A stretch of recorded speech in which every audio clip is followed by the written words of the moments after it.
دوه کوچنیان د نړۍ تکړه ورزشکاران بلل کېږي. د رومانیا هیواد 2 تنو تنکیو ماشومانو د ورزش په ډګر کې نړیوال حیران کړي دي. د دغه ماشومانو څخه یو تن یې چې 9 کاله عمر لري ګولیانو سټور نومیږي او بل یې ورور دی چې 2 کاله عمر لري او ګلیوډي نومیږي. دغه ماشومان د خپل عمر د نړۍ تکړه ورزشکاران بلل کېږي، په داسې حال کې چې ښایي د لویانو لپاره هم ستونزمن تمام شي چې د ورځې 2 ساعته 4 کیلوګرام وزن پورته کړي.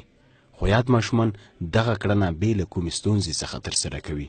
د دغه ماشومانو والدین وایي چې د ځینو ستونزو له کبله دې ته مجبوره شوي چې ټاټوبی پرېږدي او برطانیا هیواد ته سفر وکړي. دا په داسې حال کې ده چې تنکي ماشومان ګلیډو په 18 میاشتنۍ کې ورزش شروع کړی چې نوموړي ورزشکاران کولی شي چې حیرانونکي ډول ځینې کارنامې ترسره کړي. خو په دغسې عمر کې د ماشوم سره دا ظلم بلل کېږي.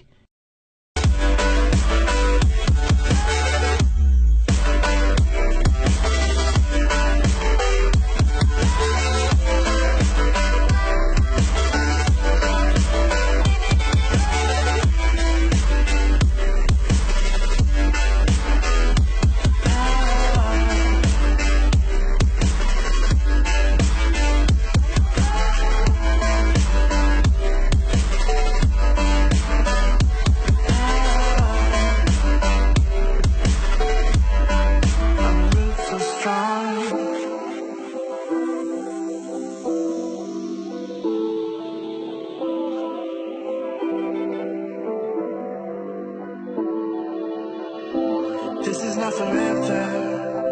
Folks changing like the weather. Cold wind and